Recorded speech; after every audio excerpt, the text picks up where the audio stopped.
It's time to accelerate. Hi, I'm your host, Andy Paul. Join me as I host conversations with the leading experts in sales, marketing, sales automation, sales process, leadership, management, training, coaching, any resource that I believe to help you accelerate the growth of your sales, your business, and most importantly, you. Hello, and welcome to Accelerate. This is another episode of Frontline Fridays with my special guest, Bridget Gleason. Bridget, how are you doing today? Andy, excellent. I shook it up a little bit. I went for a swim today. For people that are keeping track of our exercise. I know, nobody cares. Nobody cares. I recognize that. No, I might care. I think everybody's keeping a log probably for us. It's all part of the discipline thing. I think sales is all about, one of the key things in sales is discipline. I think routine is important. Habits. I think getting in habits are important. We've talked about. So I just want everybody to know I'm drinking my own Kool-Aid. Perfect. That's what I want people to know. I'm drinking the Kool-Aid. I'm making it. I'm drinking it. Good. All about habits. That's great. Good habits, hopefully, as opposed to bad habits. Unfortunately, sales, I think, is equally about bad habits as well. But that's why we're here. That's why we're here, is to help. That's right. With the bad habits. That's right. And so we're actually going to talk about one of those bad habits today. And it's what I like to call sales biases. And I think we all have filters, right, that we use to judge certain situations that we're getting into. And in sales, one of the most common biases that people have is when they encounter a new prospect and they say, oh, these guys are just like this other company I dealt with. So I'm going to do the same thing here that I did there. And you get sort of this, I said, you look at things through a filter. And once you start doing that, then you stop really being alive, as I like to say, to the possibilities of what's different and the value you can bring to them, the insights you can bring that help differentiate you. Yeah, I agree with that. I do think that pattern recognition is still important, but I think your point, and correct me if I'm wrong, is that sometimes we take that too far. When it's goes beyond recognition and it really is, like you said, a bias. And it's just like, this looks like customer XYZ, so I'm going to do the same thing, as opposed to using it just as a pattern and a framework and then operating within that framework.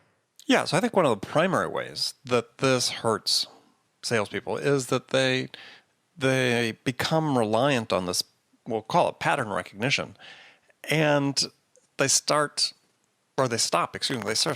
learning because I know what to do. These people are just like these other people I spoke with. And the fact is nobody, and we talked about this, if not the last episode, the episode before, is that no two prospects are ever precisely alike. And therefore, how you sell to them, how you message to them, as a sales professional, how you're dealing with them, the questions you ask me, the spin you put on the questions will be slightly different. And if you're not aware of what those differences need to be, if you're not paying attention to these and sort of removing your filters, then yeah, you could be completely off base. You know, I always sort of harken back to the story. My dad would talk about, he was a navigator on a bomber in World War II, and they're flying.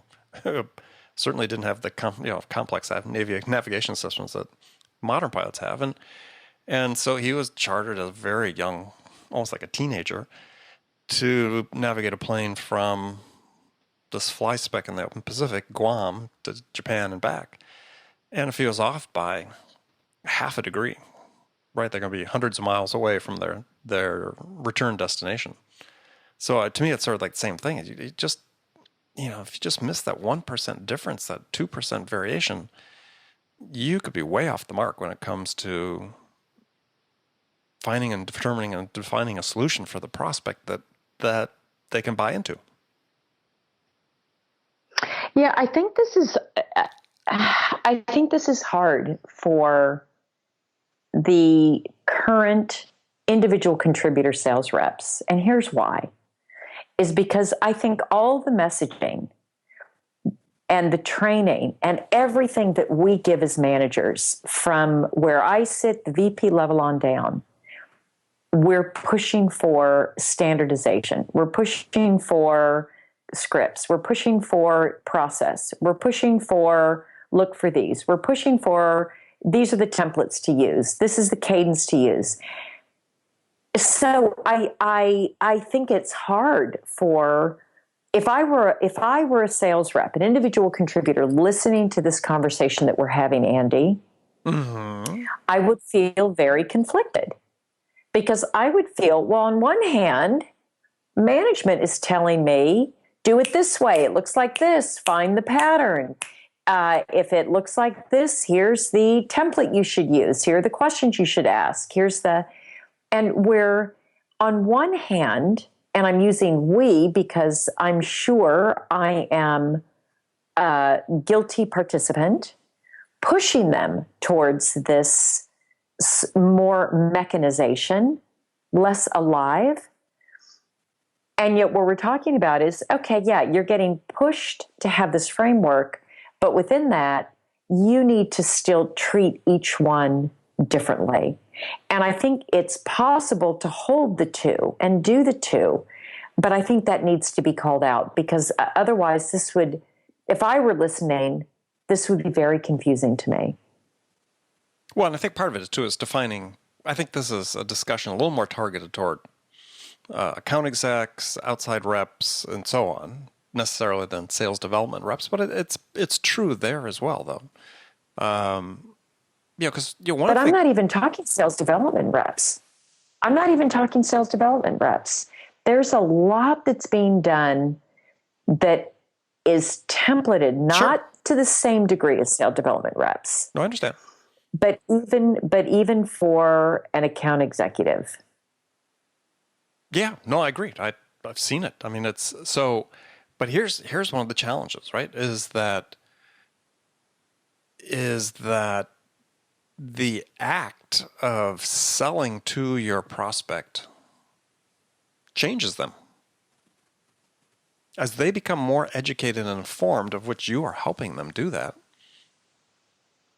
oftentimes they change. Requirements can slightly change. They're, and I'm not just talking about, a challenger sale perspective where you challenge there, but you can certainly take that into account here, is buyers' perspectives of what constitutes the optimum solution or the best solution or the good enough solution for them even necessarily changes when you sell to them. So if you think that everybody fits the same template, by virtue of selling to people, they are changing. And if you have your biases up, then you're going to miss that. And your competitors, who perhaps are a little more alive to this possibility of this change taking place, if they don't have their biases in place in the same way, like I said, they may steal a march on you. They may find themselves in this opportunity in the lead position where you thought you had a really good opportunity. Yeah, and I agree. This discussion we're having, the phrase that comes to mind is the tyranny of or. And I don't think this is an or situation. I think there are going to be some patterns that you want to recognize, but you want to make sure that you are still fluid and creative and thinking. And I like how you frame that, Andy, that in the course of the conversation and the sales process, they're changing in that. It's a dance and they're changing. And so it will start to look different. And sometimes that outcome is not going to be the same or look exactly the same, the requirements or whatever, as somebody that you encountered in a situation that was similar, but not the same. Yeah. So, I mean, a bias, if you take the dictionary definition, I have it here somewhere. It's the inclination to hold a partial perspective at the expense of possibly valid alternatives. Great. So, will you read that again? The inclination to hold a partial perspective at the expense of possibly valid alternatives. I love that. Possibly valid alternatives. I think that's the key. You don't want to have a bias that's going to prevent you from seeing what the different alternatives are, what the possible solutions are, what the possible paths are. Well, here, yeah. And so That's when it goes from that's I think when a bias, I guess, is when, I guess you want to be careful when a pattern and recognizing the pattern turns into a bias, which from the definition creates some blindness. Oh, exactly. So here's a good example, and I can't remember if I brought this up before, but my wife is an educator, a medical educator at a medical school, and I remember hearing, I think from her, and I think possibly from her daughter that was attending med school as well, is that they'd heard about a study of doctors in which they identified literally dozens of biases, predispositions, if you will, that doctors unconsciously use as filters when they evaluate and diagnose patients. So, one of the stories that they told me was about a physician to any patient. Let's say if they had a perception, let's say, of the income level, or if they thought the patient was indigent or transient coming in, their bias was first of all to say, well, whenever they say they're not feeling well, they're lying.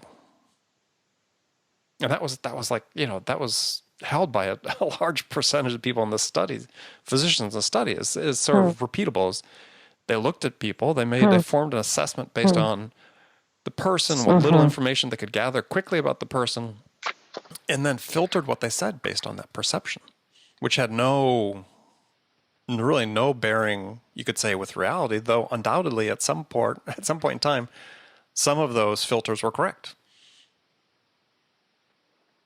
Yeah, if you have enough of them. Yeah. So even a blind squirrel finds a nut occasionally. Right. So that's where the pattern recognition comes in. But the fact is that here, in that example, healthcare is even just, doing that in one instance could cost somebody their life, right? So we're not dealing with life and death with sales, but although sometimes we feel like it. Yeah, certainly we feel sometimes like it. We act like it. Certainly at the end of the quarter is when it seems like life and death, although it's not. Yeah, no, I've been through those situations where calling customers at home at 9:00 on a Friday night at the end of the quarter. I'm sure they. They loved it. Yeah, it's always a good way to. I'm sure. Always a good way to build a relationship with a prospect. But, That's right. Stalk them at home. Right. When you have your CEO standing in the doorway of your office while you're doing that, not leaving till you get it done, then. But anyway, you can't let these biases come into play. I mean, you can't look at a prospect. And probably one of the best examples of this in sales that we see all the time is with, historically, with marketing generated leads, right? And salespeople saying, that leads from marketing. All marketing leads are crap. I mean, that is an excellent example. Right? They don't even look at them. But their bias says, they're all crap. Oh, yeah. God, that's such a good example. I will say I have managed teams, and again, I'll put myself in that pool of guilty. You develop a bias that, they're not any good. We do the same thing to our prospects when we send crappy emails to them. We train them. We train them. We help them develop a bias that everything we send is junk. Yeah. We have to be careful with that because we help create biases also, negative biases. Right. And because we're acting out of a sense of those same biases and filters in sending them those crappy emails. Right? I mean, that's true. Yeah, I mean, it's funny. We're sort of self-reinforcing in that cycle. So, the question really becomes is, how do we identify these biases and as sales professionals, and then how do we work to eliminate them or to minimize them as much as we can? I mean, we're humans, right? We're not going to be perfect in this, but to the extent that we can, what are the things that we can do to help sort of eliminate as many of these as we can from our selling as possible? I think I don't have a foolproof solution to it, but I think the first step in many cases like this, when you're trying to change a habit or change a behavior, whatever it is you just identify it and name it first. So when you can recognize it, oh, that's a bias I have. That often is the first step in changing a behavior, changing a habit. And so I would say that here is a great first step. Ah, that's a bias I have. Oh my God, I'm treating it the same way. Let me look and see if there are things that are different that I should pay attention to. But if we don't even recognize we have the bias, if we're really, if we don't have that level of self-awareness, then obviously, I don't know how you change it. Not aware. Right. So let's talk about that. Create awareness, because that's a great place to start. Is, to me, if you are in a position where you're in sales, whether it's inside, outside, whatever, but you start thinking to yourself, God, I've had the same conversation. I'm so sick and tired of having the same conversation. I've had the same conversation with prospects, for the 100th time in the last, month. Then maybe that's a sign that, geez, you're not really present, right? You're not really thinking about these people as individuals, because you've had the exact same conversation 100 times in the last 2 months. Because not everybody's the same. It can't possibly be, from a probability standpoint, that everybody's requirements and their decision-making process, the way they gathered information, evaluated information about making decisions, was identical. So by definition, your conversations should have been different. Doesn't mean there couldn't have been similarity, but you shouldn't be thinking when you're getting ready to talk to this customer like it's the 30th time you watch that particular rerun of Friends and you know the lines by heart. Right. Here we go again. And boy, am I sick and tired of this.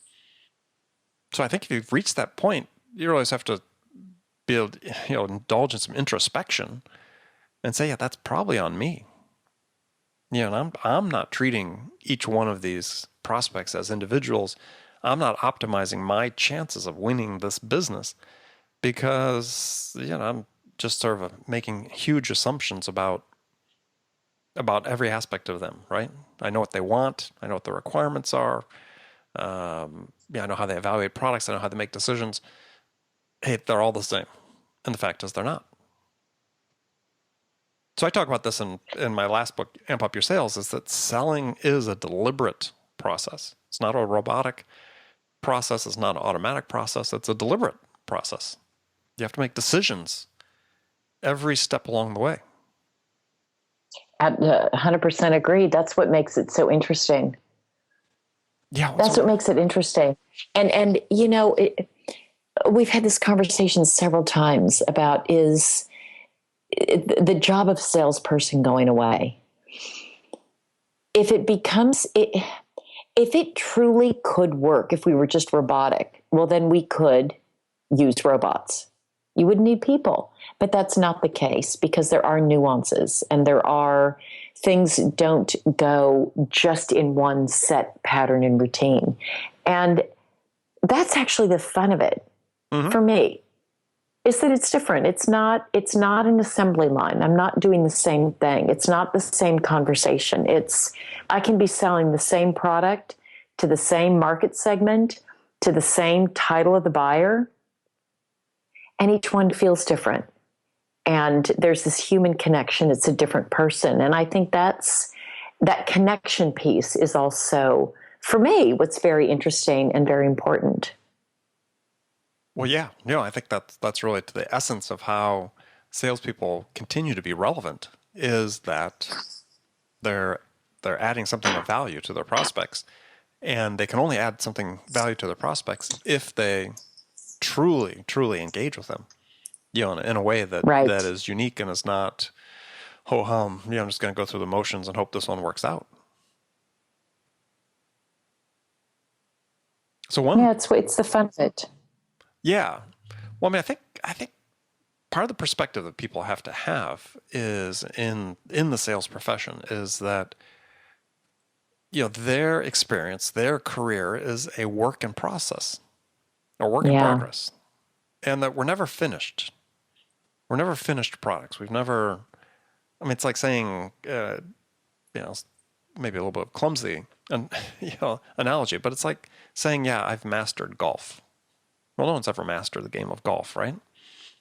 Not nobody I know. Yeah, I mean, the people, it's part of the reason people are still attracted to playing it is, this possibility of improving, possibility of this great shot they hit that they'd never had the chance to hit before, being in certain situations. Well, sales is really the same way, right? I mean, it's something that you're never going to completely That's right. 100% master. You can master it to some degree. You can achieve mastery, but it doesn't mean that you're a complete master. And so as long as you're thinking about, gosh, there's always something I can learn from every sales opportunity. That's how I look at it. I mean, every time I deal with a prospect, that's an opportunity for me to learn. And as long as I have that mindset, and I turn that into the habit of being open and asking the right questions and treating everybody as a unique opportunity, then you continue to build on what you know and achieve even greater levels of mastery.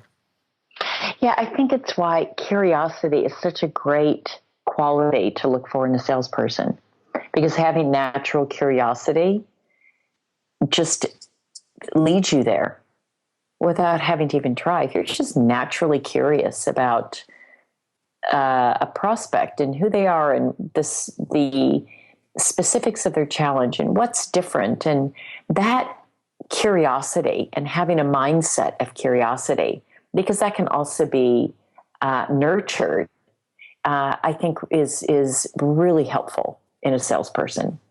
Yeah, and playing off that curiosity, that's why I think one of the most effective techniques to fight your biases is to ask really great questions.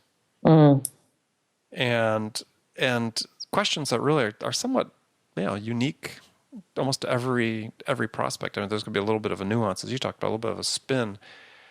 And there was a great sort of question or phrase. I just interviewed Brent Adamson from the Challenger Sale, Challenger Customer, one of the co-authors. And, I was talking about how questions, you ask customers questions that are about something they should know, something about their business that they should know, but don't. Right? I mean, if you could ask a question, think about that. If you're a prospect and a salesperson's asking you something about your business that they don't know, but think, gosh, I really should know that, then, wow, that's a great question. That's going to keep you engaged as a sales professional. That's going to keep you engaged every time you ask that question, because the answer is going to be different every time. And the question could be different every time. It could be, but even if you have a great question like that has, this combination of, because if it's something that your prospect should know about their business, but don't, that means you've got a level of insight and you're communicating that insight by asking the question, and then getting the answer. You get to build on that insight for the next time you ask it. Yeah, that's true. So it becomes even more powerful every time you use it. And that's okay. Salespeople are thinking, okay, well, how do I find out that question? Well, you have to go back and talk to your customers, right? I mean, somebody does. I mean, maybe there's something you do in conjunction with marketing or more senior people in sales, but go ask your customers. It's also trial and error. It's also trial and error. But if you go talk to your customers. Right, yeah, and paying attention to how people respond to the questions you ask. Mm-hmm. And does it lead to a more insightful conversation? And does it lead to further engagement? It's one of the things that I think is really important for salespeople is to do a post-mortem, even if it's a quick 2-minute after a call. What worked? What didn't? How did that sound? How far did I get? Did I meet my objectives? But just having that discipline to look back and evaluate, you start to see patterns. If you don't do that, you just keep moving on. You don't learn from what happened before. But if you start doing that, you'll start to see patterns. And that's when you see, God, that was a good opening, or that was a good line of questioning, or that was a good conversation topic, or whatever it is. Well, I think, yeah, and maybe to spin that just a little bit, one of the things that a guest on the show was talking about, which I thought was really, a very insightful way to look at that, is his contention that even more effective than lost sale analysis was winning sale analysis. So the more that you learn about why somebody bought through your successes, then perhaps, and this is his contention, you could learn by why they didn't buy from you. Because if you learn what you did successfully, then that gives you a chance to go and build on that going forward. And so I thought that was, I think it's a role for doing both. But I think that to your point, I think the one sale analysis is, you rarely hear sales teams talk about it. But I think that perspective is really valuable. What did we do that let us win this? And like you said, what did we do to let us win it? And what did we learn when we lost it? I think both are super important. Mm-hmm. No, I agree. Yeah, I mean, it's sort of after action analysis, regardless of the outcome. It's a good way to put it. Yeah, is really important. And helps you sort of identify those biases you may have had, especially in the lost sale analysis, the biases that may have affected your chances of winning. Because part of that analysis may be, well, gosh, why did we lose this deal with ABC company? Well, we thought they were just like D, E, and F, but it turns out they weren't. I'm going to start paying attention. I have lots of biases. Oh yeah? And I'm sure I do. And I'm sure they're preventing me from seeing other viable options. That's sort of shattering an illusion. I think you're perfect. I know. Lots of people do, but I want to set the record straight. I want to set the record straight for the people out there that haven't discovered all my foibles quite yet. Okay. Well, gosh, they've only been listening to about 50 episodes so far, so there's lots of time. Lots of time still in this journey to learn more about Bridget. So, Bridget, we're sort of at the end of this part of our journey, if we will. Any final words of wisdom for our listeners before we sign off for today? Try to identify at least one bias in your next selling day. And I'm sure you can find, I should maybe make the goal harder, but I think identifying one that's probably a bias that comes up over and over and over, and start with one and just identify it, name it, watch out for it. Yeah, what I would do is, to that point, is when you identify what you think is a sales bias, write it down, either on a Post-it note and put it up in your cubicle somewhere, or on your desk where you can see it when you're on the phone. So you're conscious of it, right? Give yourself a reminder and have it right there where you can see it.